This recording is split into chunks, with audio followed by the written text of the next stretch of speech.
Assalamualaikum warahmatullahi wabarakatuh. Terima kasih sudah hadir. Sore ini kita akan membahas tentang jam biologis tubuh manusia. Jadi ternyata tubuh manusia itu ada jam biologisnya ya, disebut dengan siklus kardian. Kenapa kita perlu memahami ini? Supaya kita tahu ya jam tubuh kita dan kita bagaimana penyesuaiannya dan sehingga bisa meningkatkan kinerja kita lebih optimal.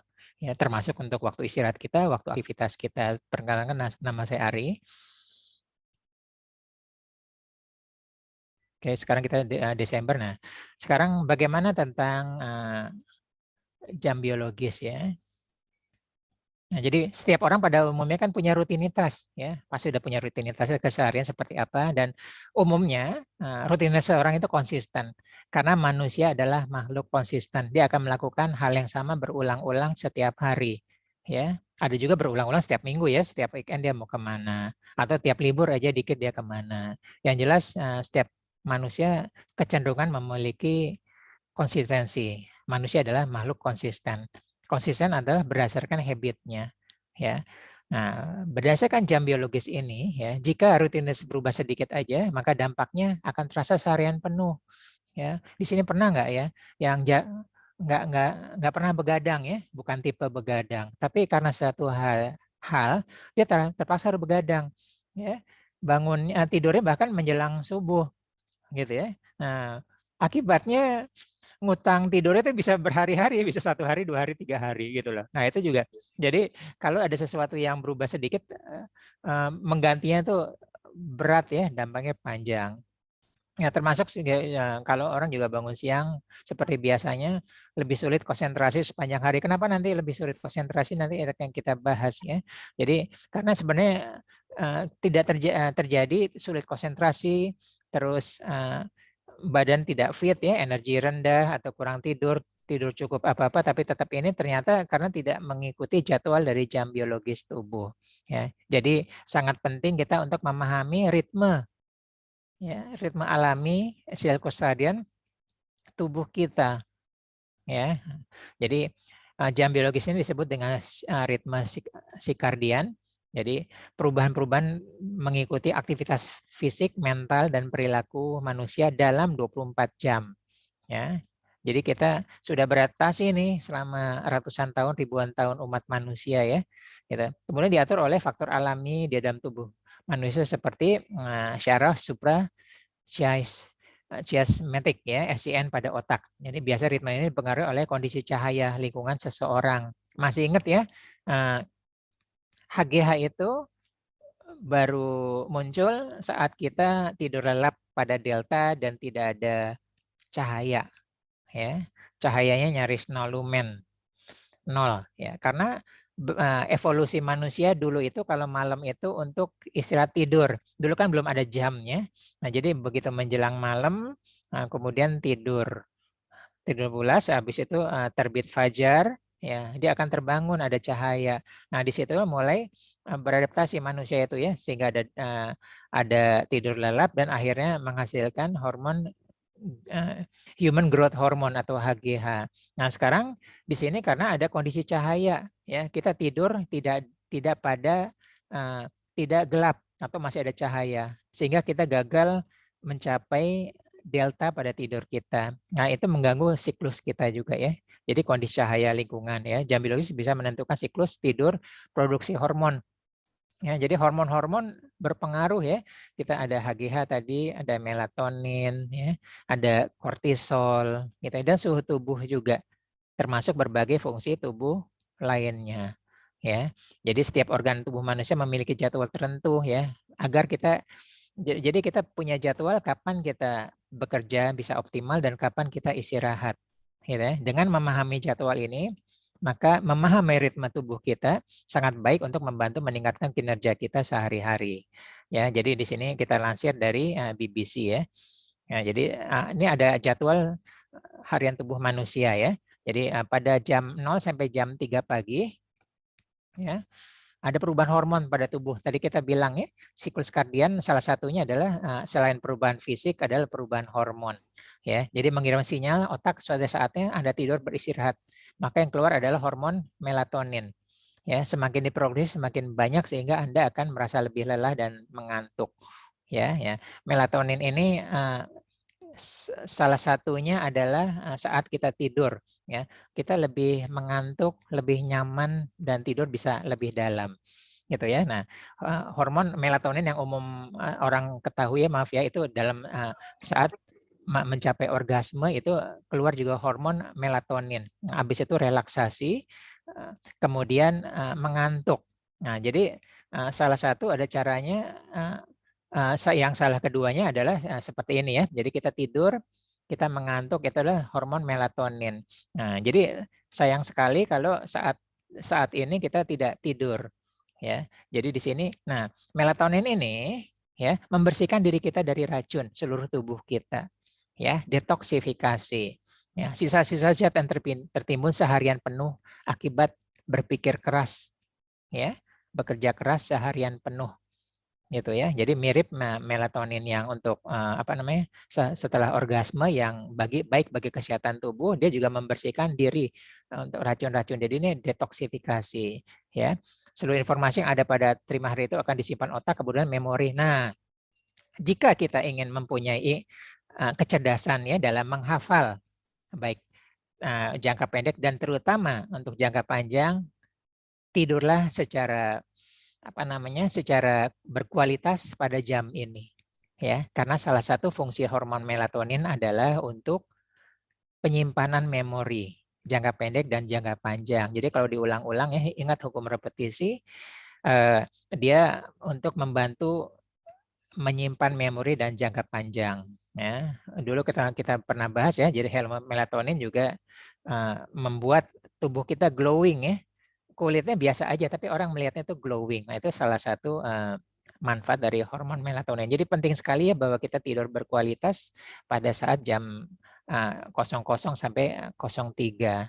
Dan inilah puncak-puncaknya dari detoksifikasi, ya. Nah, kemudian jam 3 sampai jam 6, ya, ini menurut BBC ya, suhu tubuh akan mencapai titik terendah. Siapa yang semalam kedinginan ya, bangun kedinginan padahal tidak ada AC apa-apa. Tadi pagi Jakarta ini kedinginan sekali ya. Nah, gitu loh. Nah, kenapa kedinginan itu menjelang tahajud menjelang subuh ya? Karena emang suhu tubuh kita mencapai titik terendah, ya.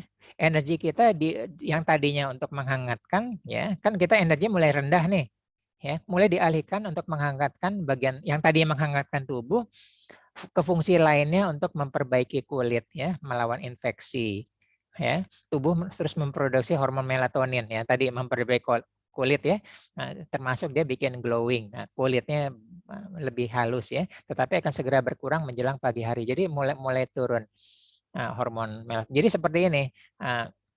Kemarin kita belajar memori yang ada di jantung. Nah, jantung itu juga punya baterai cadangan, ya.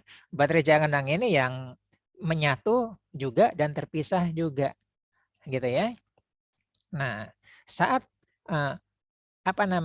energi tubuh kita sangat lemah sekali, habis, gitu ya. Nah, semua itu seluruh tubuh, ya, seluruh tubuh energinya saat kritis itu dialihkan hanya untuk jantung sehingga jantung berdetak. Nah, ini sama prinsipnya ya.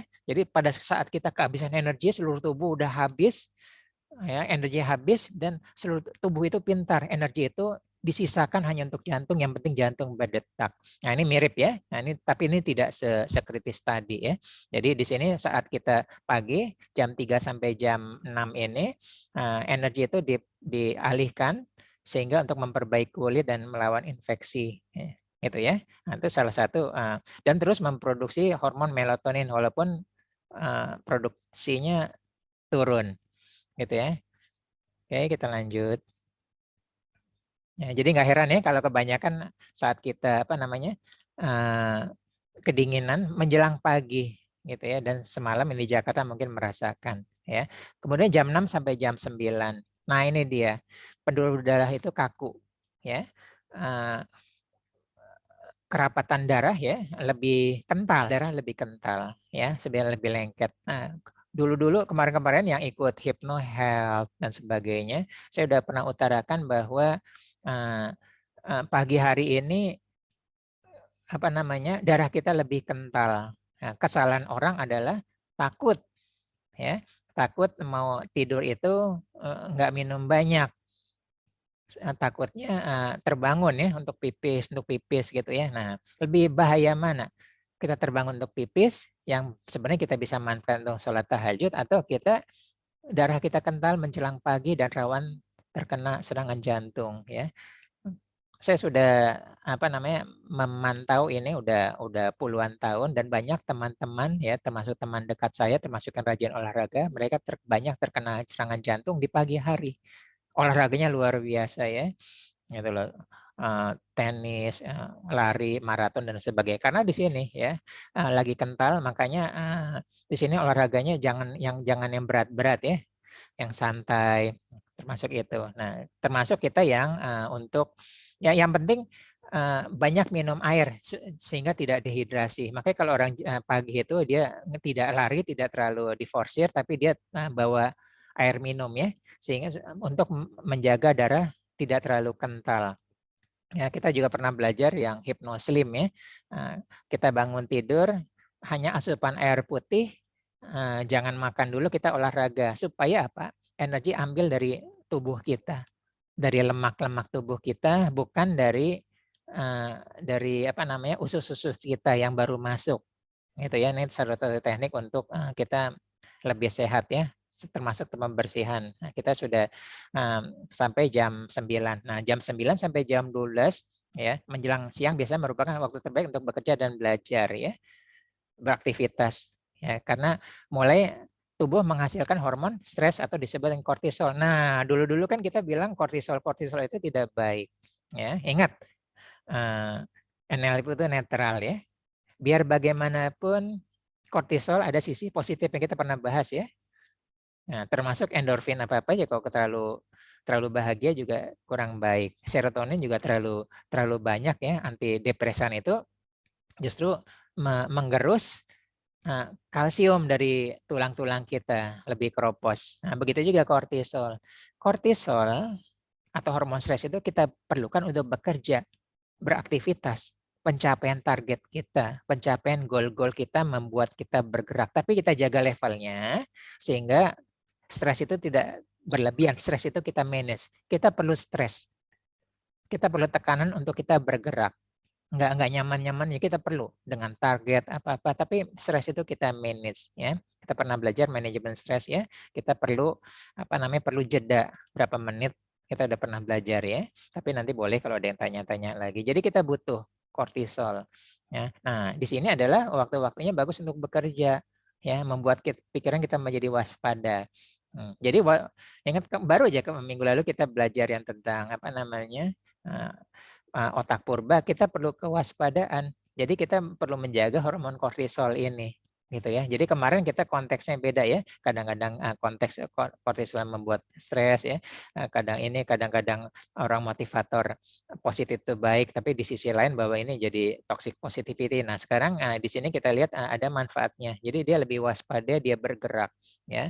Waktu kita belajar metafora NLP, justru kortisol itu, justru rasa sakit itu membuat kita bergerak untuk menjauhi dari rasa sakit itu. Jadi kita perlu kortisol ya.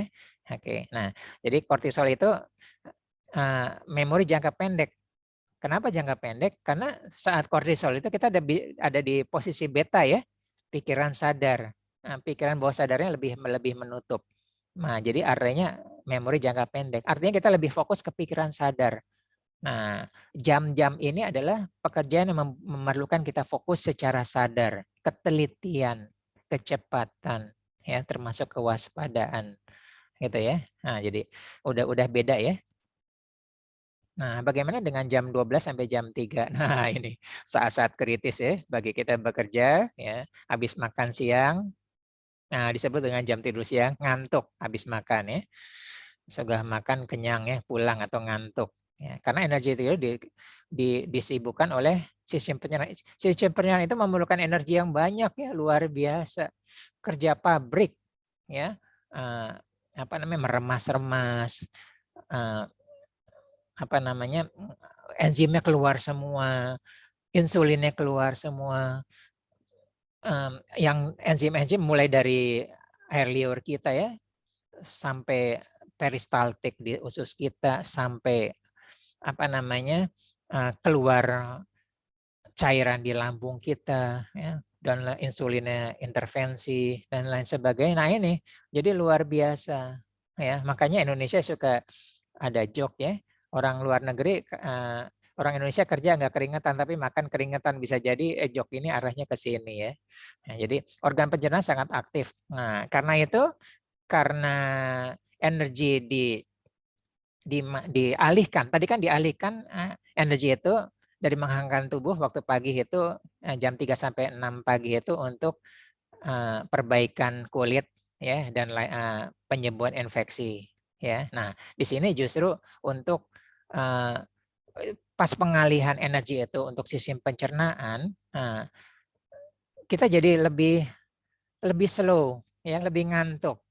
Nah, jadi kewaspadaan menurun. Ya, nggak heran ya saat-saat perut kita kenyang, pencernaan tubuh itu kan kayak seperti pabrik lagi mencernaan makanan, energinya kehabis ya, listrik terpakai semua lagi puncak-puncaknya. Nah ini hati-hati jika kita melakukan pekerjaan yang memerlukan kecermatan, ketelitian, kecepatan gitu lah. Karena tingkat kesadaran menurun secara alamiah dan kita tahu ya itu jam-jam kritis setelah bekerja, setelah makan siang, training setelah makan siang, dan lain sebagainya, itu jam-jam kritis, itu udah jadi joke ya.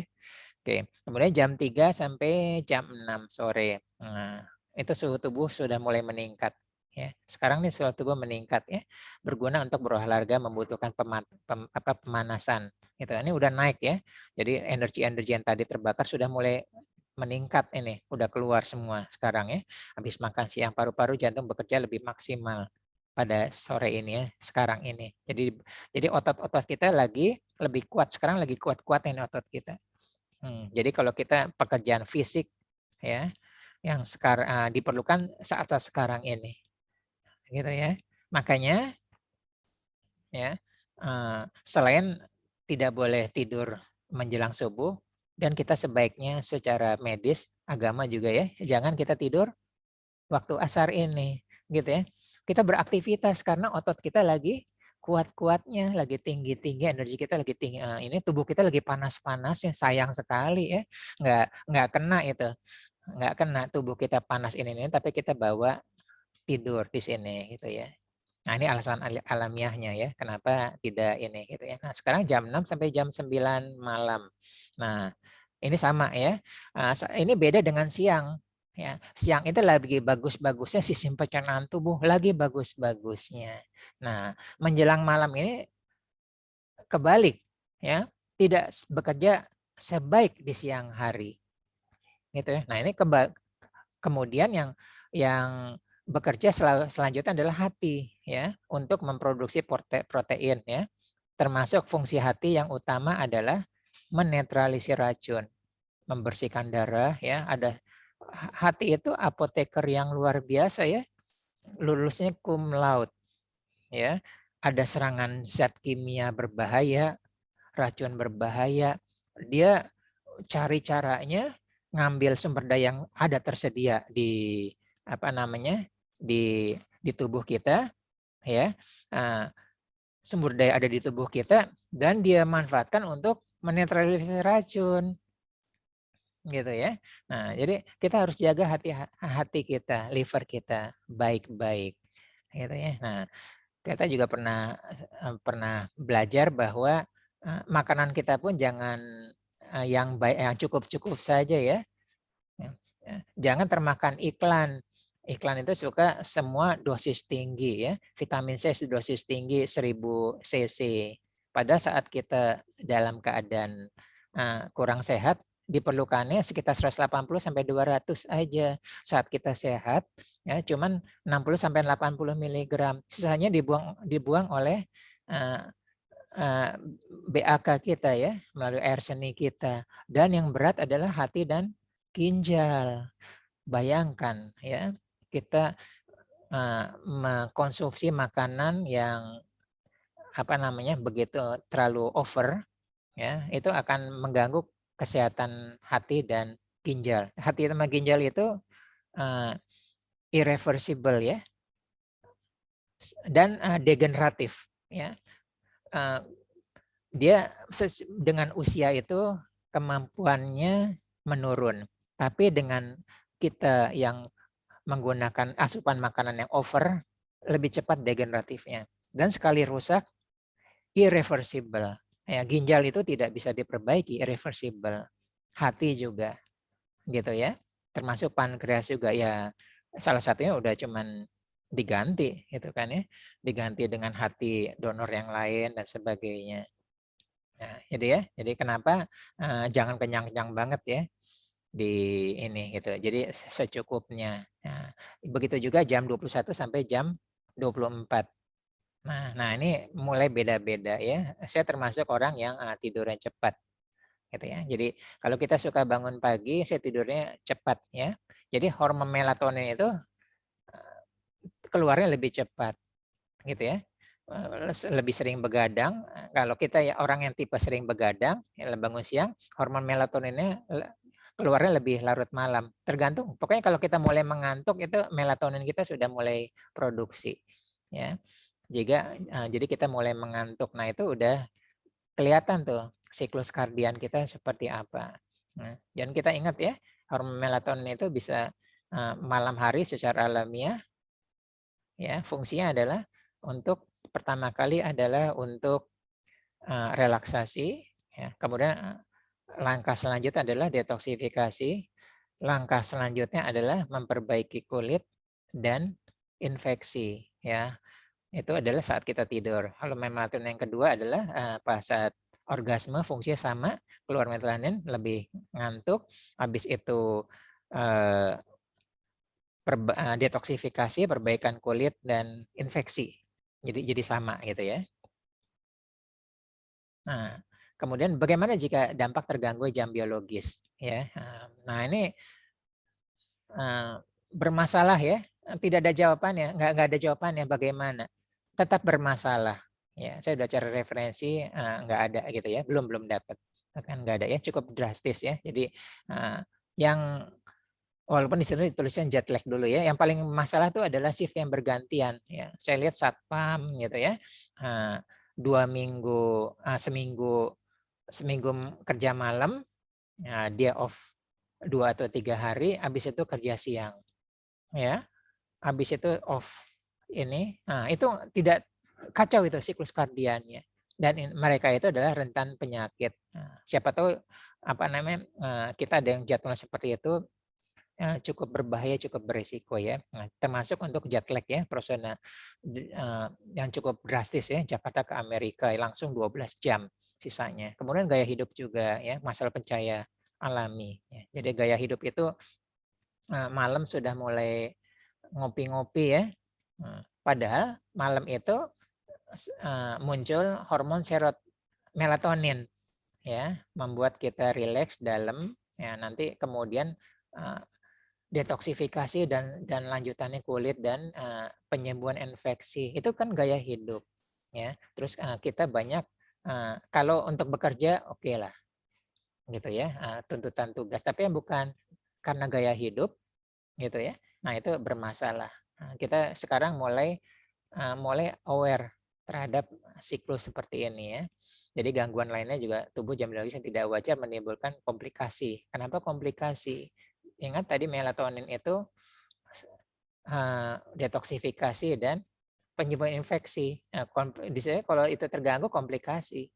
Ya, komplikasi bisa racun tubuh itu menyerang anggota tubuh yang lainnya. Bisa juga yang infeksi itu tidak sembuh. Seperti itu ya. Ini dampak terganggu jam biologis. Ya. Kemudian berisiko berbagai masalah insomnia. Nah ini jelas. Ya. Kesulitan tidur. Ya. Karena apa? Hormon melatonin ini rendah jadinya. Gitu ya. Karena diganggu. Ya. Kalau orang jam tidurnya enak, tubuh jelas itu program ya. Jam 9 mulai ngantuk, melatonin keluar. Gitu ya. Nah, tapi lama-lama manusia itu kan sebenarnya bisa beradaptasi gitu ya. Lama-lama dia sering kopi-ngopi, sering gaya hidup, sering kongko-kongko atau bekerja. Nah, gitu ya. Nah, jadi keganggu. Nah, hormon melatoninnya keluarnya lebih malam. Jangan-jangan jadi terbiasa jam 1 malam atau jam 2 malam keluar. Gitu ya. Nah, udah terganggu lah hormon insomnia, maaf ya, masalah insomnia, obesitas juga. Nah, diabetes tipe 2 juga ya, depresi juga, bipolar dan gangguan mood. Ya. Jadi juga berantakan, mempengaruhi daya tahan tubuh tentu saja. Ya, tentu saja mempengaruhi daya tahan tubuh karena kita tidak sempat mereorganisir tubuh kita ya. Kesehatan tubuh kita, energi kita tidak sempat kita reorganisir. Ya, karena untuk imun kita memerlukan protein. Ingat ya, untuk imun tubuh kita memerlukan protein, memerlukan vitamin D, vitamin E, vitamin D yang dibantu oleh matahari dan sebagainya. Perlu lemak, ya hati-hati yang untuk apa namanya untuk langsingnya menghilangkan lemak biar bagaimanapun ingat NLP itu netral ya, lemak itu dibutuhkan, gula itu dibutuhkan energi dan sebagainya. Nah, usahakan untuk selalu menepati jadwal yang sudah diatur. Usahakan ya, usahakan gitu. Nah, ini secara umum tentang dampak jam biologis atau siklus kardian. Nah, ada teori lain ya. Ini adalah seorang Michael Breus ya, fisiologi klinis. Ya. Makalahnya yang kebetulan diterbitkan dalam bukunya The Power of Man tentang sleep disorder, masalah tidur. Ya, nah, jadi memberanda buku ini lumayan fenomenal ya, dan ternyata benar, dan ini analisa klinisnya. Ya, jadi tipe manusia terbagi jadi 4 jenis. Kita ada di mana nih? Ya, pola tidur kita seperti apa? Pola kerja kita apa? Seperti apa? Ada tipe lumba-lumba, tipe singa, serigala, dan beruang. Nah, disebut dengan chronotype ya, chronotipe. Ya, yaitu jam biologis personal yang mengontrol ritme tubuh kita. Jadi, jam biologis personal itu disebut dengan chronotype. Ya, kita perlu memerahi chronotype kita untuk membantu menyelaraskan aktivitas dengan waktu yang tepat. Gitu ya. Nah, jadi chronotype itu kita harus ngikut, harus selaras dengan jam tubuh kita yang sudah teratur seperti itu. Jadi mempengaruhi apa dan bagaimana melakukan sesuatu. Ya, apabila Anda ingin mendekati jadwal tepat, pekerjaan apapun Anda kerja. Perumpamannya seperti ini, ya. Mau nggak misalnya naik pesawat Citylink Jakarta Singapura sudah ada jadwalnya. Jakarta Surabaya sudah jadwalnya. Ya, kita harus ikutin jadwal dia, gitu aja. Kereta api sudah ada jadwalnya, kita harus ikutin jadwal kereta api itu. Nah, begitu juga dengan jam tubuh kita, ya sudah ada jadwalnya kita ikutin, ya. Jadi kita tidak bisa memerintahkan kereta api itu jadwalnya berubah karena kita maunya begini, enggak. Jadi mereka sudah terjadwal dengan baik, dengan rapi. Gitu ya. Nah, kita harus mengikuti selaras dengan chronotype yang ada pada diri kita. Dan itu gift ya, dan itu ditentukan oleh gen juga. Jadi gen kita sudah terpengaruh itu dan ini diturunkan. Ya. Nah, jadi ada orang yang tipe early bird yang mulai produktif di pagi hari. Kita lihat nih. Kita ada di sini ya. Kita produktif pagi hari di malam hari. Ya. Tipe early bird atau night owl ya, burung hantu. Ada, jadi orang baru ini ada terbangun tengah malam nggak apa-apa, memang aktivitasnya ada di sana, gitu ya. Nah, kemudian tubuh kita berfungsi unik ya jam biologisnya, jadi chronotype kita unik. Nah, tadi adalah secara umum ya. Kemudian kita pada tubuh kita sudah punya jam untuk tidur dan bangun dalam waktu tertentu. Ya, menariknya chronotype ini tidak hanya berdampak pada cara kita tidur, tapi juga aspek lainnya ya. Nafsu makan, produktivitas ya, termasuk hubungan intim. Dengan mengetahui jadwal chronotype ini, kita mengetahui jadwal harian dengan lebih baik sehingga kita bisa menjadi lebih produktif, menjadi kualitas menjadi lebih baik. Gitu ya. Nah, ini berita tidak baiknya tidak bisa kita rubah chronotype ini karena dia adalah genetik. Ya, nama gennya adalah PER3. Tulisannya PER3 tapi dibacanya PER3. Dan gen ini diwariskan oleh orang tua kita ya dengan chronotype yang sama. Seperti itu ya.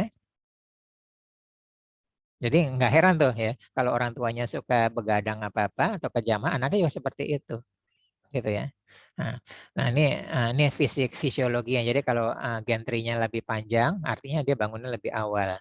Ya, gen tree lebih pendek artinya bangunnya lebih siangnya tipe early bird sama night owl. Ya. Kalau demikian manusia itu pandai beradaptasi, ya. Dan kita bisa mengikuti perubahan jadwal, ya. Dan menariknya seiring dengan waktu kita boleh dibilang hampir merasakan semua chronotype. Ya, terpaksa karena kita harus mengikuti jadwal, harus disiplin ikut kata umum ya, kata orang-orang. Ya, kita masih baik, kita cenderung tidur lebih cepat, bangun lebih pagi. Ya, night owl ya. Bahkan seringnya bangun kepagian. Ya, balita udah mulai umum mayoritas ya, dia ikutin aktivitas orang tuanya ya, bangun ini terus malam gitu ya. Jadi terbit matahari terbit dan tenggelam. Nah, begitu remaja beda lagi ya dengan aktivitas, dengan tugas-tugas sekolah, tugas-tugas kuliah ya, bisa juga tidur larut malam ya. Bangunnya tidurnya nggak jelas ya, menjelang subuh atau udah subuh ya, bangunnya udah lebih siang lagi gitu ya. Kemudian mulai terbentuk 8 sampai 12 tahun. Nah, ini dia ya. Jadi chronotype itu mulai terbentuk pada usia 8 sampai 12 tahun. Mulai terbentuk. Kan tadi kan berubah ya. Nah, dia termasuk chronotype tipe apa? Mulai 18 sampai 20 tahun dan mulai stabil 20 sampai 30 tahun mulai stabil. Gitu ya. Barulah usia 50 tahun mulai kembali. Ya, jadi di sini yang usia sudah 50 tahun sudah kembali seperti bayi ya. Cepat ngantuknya, bangunnya pagi gitu ya, dan sebagainya. Akan kembali lagi menariknya. Nah, ini juga menurut Maxwell Bruce ini membagi 4 chronotype. Yang pertama adalah tipe beruang.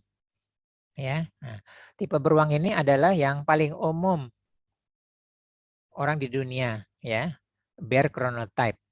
Paling mudah menjalani aktivitas sehari-hari. Nah, yang tadi kita pelajari di awal ya, ini adalah tipe umum. Kebanyakan jam biologis berdasarkan tipe beruang. Gitu ya. Nah, jadwal kerjanya normal dibuat untuk orang dengan tipe beruang. Nah, jadi yang sekarang sekolah, pekerjaan ya, kantor masuk jam 8 atau jam 9, pulang jam 4 atau jam 5 ya. Ini adalah mengikuti tipe paling umum yaitu tipe beruang. Ya, 55% orang dunia ya. Mereka suka berinteraksi ya, sering ya, tipe ini senang berinteraksi, cenderung menghindari konflik ya. Mereka tidak suka berpetualang, jadi nyaman di rumah ya. Gitulah. Hal-hal mereka sudah kenal. Memberikan kebahagiaan untuk diri sendiri maupun orang yang terdekat mereka. Gitu ya. Nah, ini tipe beruang.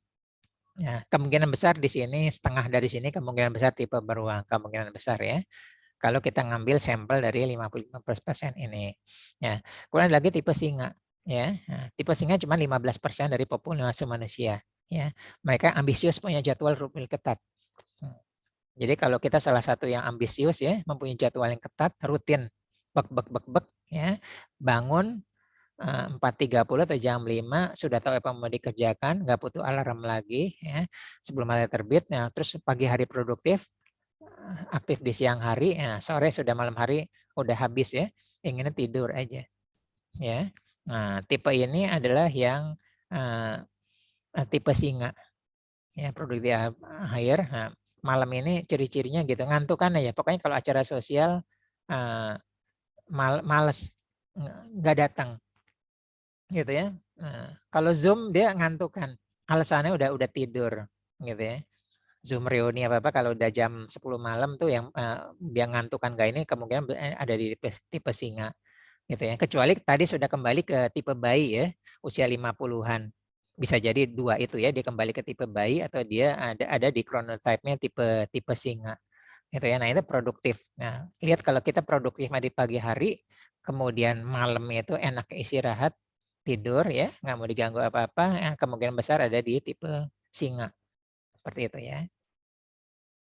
Ada lagi tipe serigala. Nah, sama nih. Jadi tipe serigala, singa tadi ya, sama lumba-lumba 15% semuanya. Yang 55 tadi diambil oleh tadi ya, beruang. Nah, ini namanya juga serigala ya. Yang di pikiran kita kan malam hari dan ternyata benar. Gitu ya. Nah, suasananya sering berubah-ubah ya. Dan mereka orang yang kreatif. Produktifnya justru malam hari setelah jam 7 malam. Wah, kita lihat status untuk pekerjaan apa malam ada di situ ya. Ada baik bisnis ataupun kreativitas. Nah, ini tipe serigala. gitu ya. Dia kreativitasnya ada di malam hari. Jadi kebanyakan seniman itu untuk seni, musik apa-apa aktifnya di menjelang malam hari ya, sehingga larut malam. Nah, ya sebenarnya secara medis ada 3 ya. Nah, ternyata oleh Michael Breus ini dia tambahkan tipe lumba-lumba. Ya, dia pikir aneh nih ya. Ada orang yang ada masalah dengan tidur ya, insomnia. Ya, literatur medisnya tidak jelas gitu ya, insomnia apa. Makanya oleh Michael Breus itu ditambahkan tipe lumba-lumba. Kenapa tipe lumba-lumba? Nah, lumba-lumba itu nggak pernah tidur nyenyak, nggak pernah gitu ya. Nah, karena beradaptasi dengan ancaman. Lumba-lumba itu kan yang dari darat kemudian berevolusi menjadi hewan laut, tapi tetap bernapas dengan paru-paru ya. Nah, jadi karena evolusi dia separuh otaknya tetap waspada, separuh otaknya bisa tidur, unik seperti itu ya. Nah, manusia diibaratkan ya separuh dia sulit mencapai tidur, insomnia gitu ya. Jadi dia tidur ayam ya. Kalau nggak tidur tapi tetap waspada gitu ya. Biasanya dengan kecemasan atau dengan pola hidup, pola makan dan sebagainya ya. Bisa juga karena kebiasaan yang dibawa oleh orang tua termasuk gennya ya. Jadi sulit tidur dan ciri-cirinya mudah sekali terbangun. Jadi kita seperti itu ya. Ada suara dikit terbangun.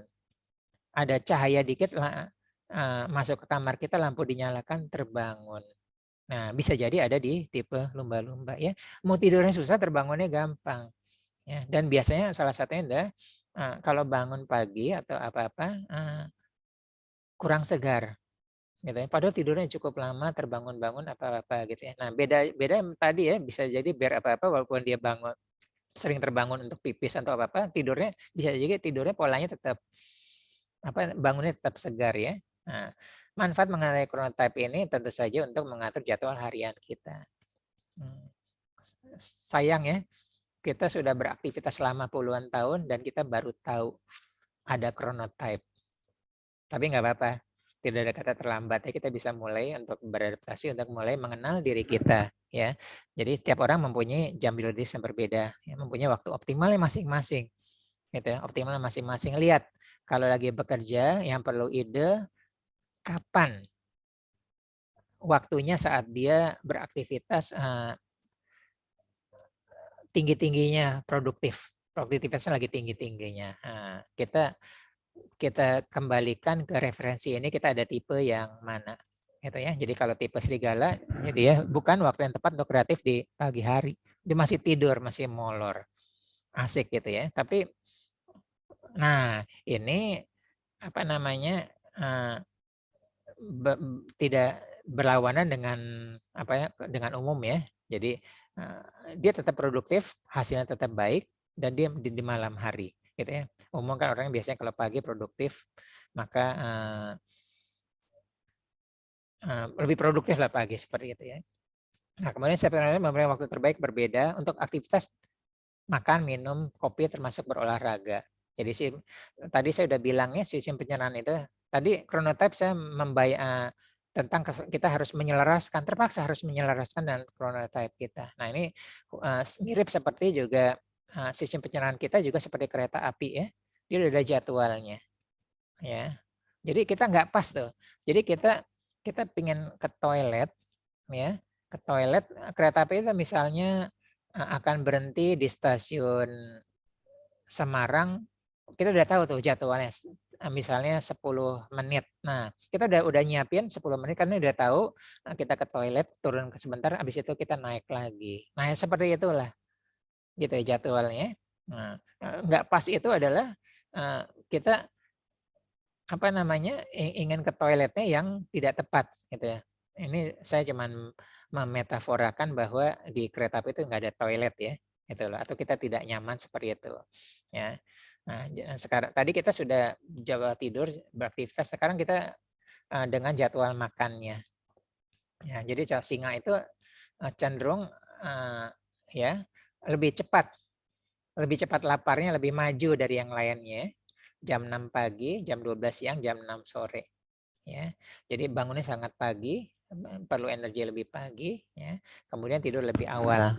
Ya, makanya jadwal makannya lebih cepat daripada yang lain. Beruang yang berikutnya ya. Beruang itu tipe standar tadi ya.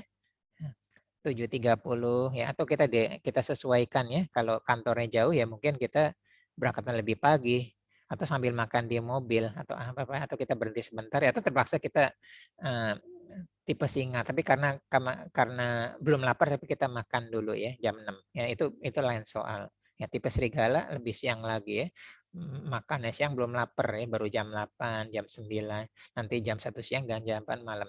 Nah, jam lumba-lumba juga mirip ya, sedikit berbeda dengan tipe serigala, jam 8 pagi, jam 12 siang, jam 7.30 malam.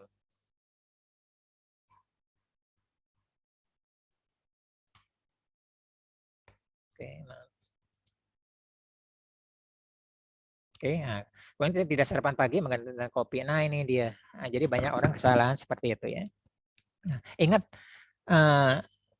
saat kita bangun pagi itu tubuh memerlukan aktivitas untuk energi untuk beraktivitas. Nah, salah satu manfaat dari hormon kortisol adalah kita waspada, kesadaran pikiran sadar kita meninggi. Pikiran bawah sadar kita lebih menutup.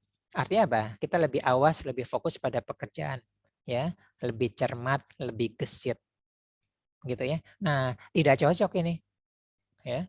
Makan paginya diganti dengan kopi. Kopi kan bikin rileks ya. Salah satunya adalah rileks. Nah, orang pikir adalah kopi itu untuk tidak ngantuk ya. Salah satunya adalah untuk rileks juga, ya. Nah, jadi untuk tetap terjaga di pagi ini kurang tepat ya, karena kita memerlukan hormon kortisol dan adrenalin untuk sadar pada level tertinggi. Nah, jadi kopi itu baiknya 90 menit saat kita udah bangun. Kita tidak menggantikan makan pagi. Setelah itu mungkin boleh ya, mulai. Tapi yang jelas adalah adrenalin lagi, kortisol lagi tinggi, kita jangan diganti dengan kopi seperti itu ya. Kemudian kortisol juga, jadi 90 menit setelah kita bangun, hormon kortisol juga mulai turun dan kafe baru memberikan. Nah, jadi gitu ya. Saat hormon kortisol mulai turun, ya kita yang tahu ya, kita mulai ngantuk, mulai slow, baru kita ngopi. Ini yang ngopi ya, yang nggak ngopi jangan. Yang masalah lambung jangan. Ini cuma teori aja ya. Nah, kalau kita lagi segar-segarnya kita jangan ngopi. Tapi kalau kita sudah mulai turun, baru kita ngopi ya. Kalau kafein ya, kafein itu tetap berdampak kedua ya, positif negatifnya, gitu ya. Habis itu baru kita, salah satu dampak kopi, dia ada menjadi terjaga, tapi juga membuat rileks ya, membuat ketenangan. Nah, jadi dia selalu ada dua sisi yang lebih tenang, ya, nyaman, relaksasi, gitu ya. Tapi dia tingkat kesadarannya juga tinggi. Jadi karena itu memiliki waktu yang berbeda. Jadi ngopi pun berbeda, ya, untuk ngopi pun. Oke, kita sudah selesai. Silakan kalau ada pertanyaan. Jadi tinggal kita sesuaikan dengan jam biologis tubuh kita. Mungkin sebagian menjawab pertanyaan Mbak Sakina minggu lalu ya. Apakah sudah sesuai dengan jadwal atau tipe chronotype-nya gitu ya. Silakan kalau ada pertanyaan atau yang mau didiskusikan.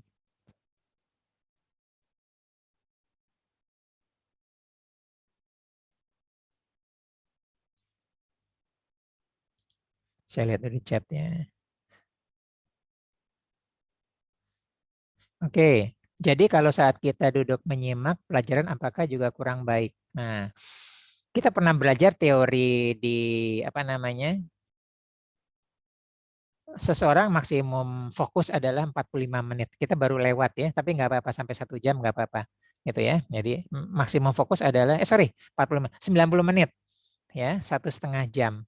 Jadi masih bisa tidur duduk menyimak ya. Pertanyaan dari Mbak Tri. Masih bisa ya. Yang tidak bisa adalah kita kalau ada Zoom atau webinar yang lama ya, kita tidak melakukan break state ya. Kita pernah belajar ya break state. Ke toilet sebentar, stretching sebentar, jalan-jalan sebentar ya. Waktu kita belajar Hypnoslim Saya ada videonya, nanti boleh saya kirim lagi, bahwa manusia itu emang didesain untuk bergerak, ya, bergerak. Jadi energi itu harus disalurkan untuk bergerak. Kalau enggak menjadi racun tubuh kita sendiri, gitu ya. Nah, jadi semua ada plus minusnya. Duduk ada plus minusnya, bekerja ada plus minusnya, tidur ada plus minusnya. Tapi semua itu pada porsi yang tepat. Oke. Nah, ini ada pertanyaan yang baik ya dari Pak Yani ya. Setelah subuh dianjurkan untuk tidak tidur, ya. Lihat tadi, ya. Lihat tadi. Oke. Pertama, setelah subuh itu memang lagi ngantuk-ngantuknya, terutama yang malamnya tahajud ya. Kedua, ingat hormon kortisol lagi naik itu, ya, lagi tinggi-tingginya. Nah, masalahnya adalah karena kita jam tidurnya, mungkin ada yang tipe serigala ya, keganggu sekali itu, keganggu sekali, dia tidurnya jam 2 malam, jam 1 malam, subuh ngantuk gitu ya, itu keganggu sekali. Nah, cuman memang harus tidak boleh tidur, ya. Sama tadi udah ada jawabannya, kenapa asar tidak boleh tidur, ya.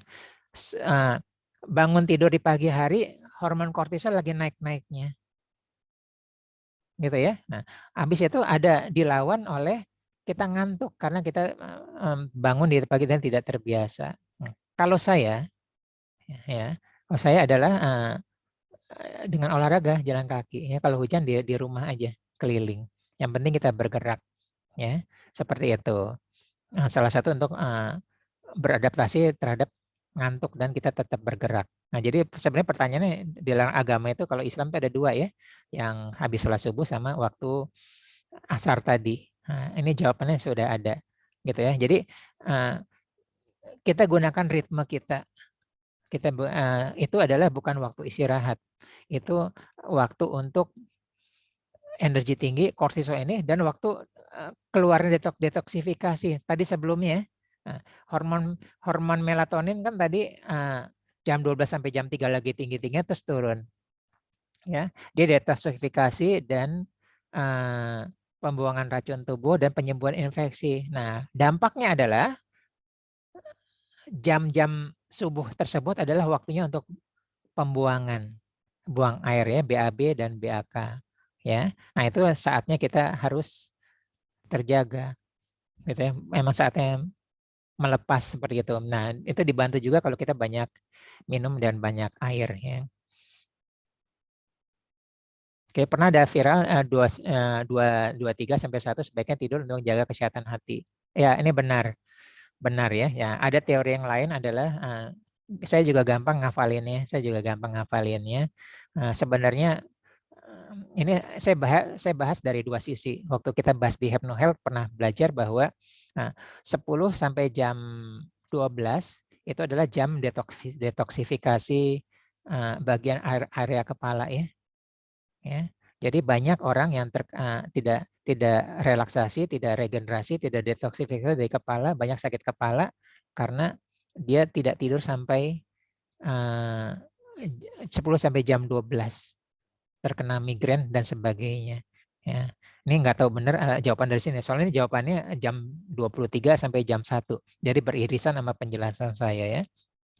Nah, jam 12 sampai jam 2, nah, ya, itu ada detoksifikasi daerah dada.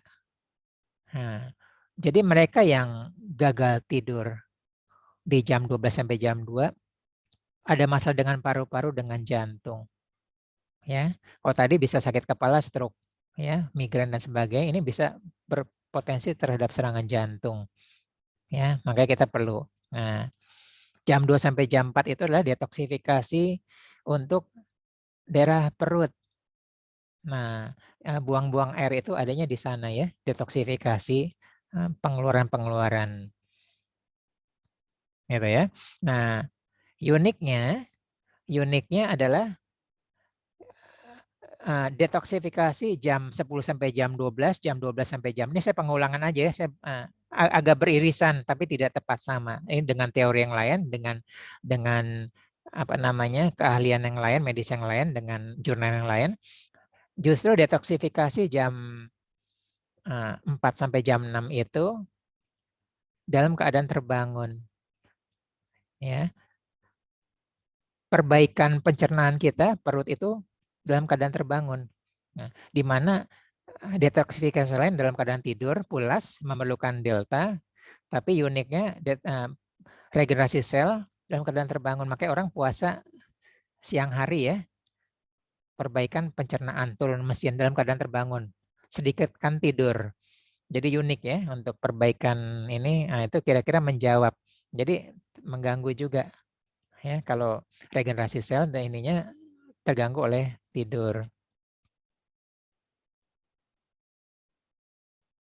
Oke, nah ini kemudian Pak Yani juga ya.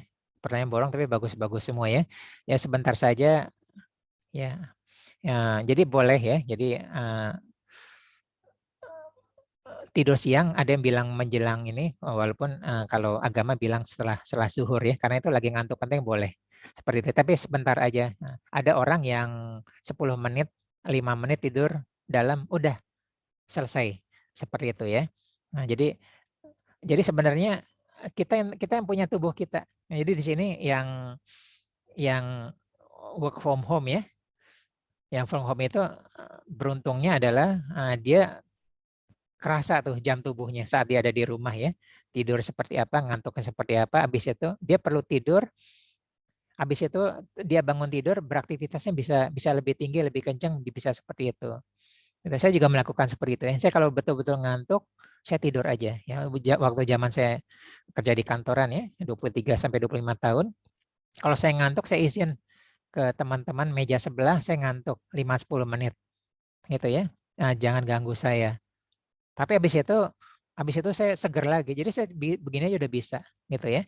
Dan habis itu saya seger lagi. Nah, orang udah tahu. Lama-lama orang jadi ngikutin pola seperti saya. Jadi izin aja seperti ini, izin sama bos saya gitu loh. Akhirnya beberapa tahun kemudian bos saya di Asaba itu membuat suatu relax room. Betul-betul ada kursi tidurnya, ada ininya, jadi diperbolehkan seperti itu ya. Untuk apa namanya, untuk orang istirahat sebentar, sejenak, dan relaksasi gitu ya. Jadi mudah-mudahan bisa menjawab semuanya ya. Jadi memang dari ingat ya, pagi itu menjelang siang itu kortisol lagi tinggi-tinggi, habis itu mulai turun, mulai relaksasi ya.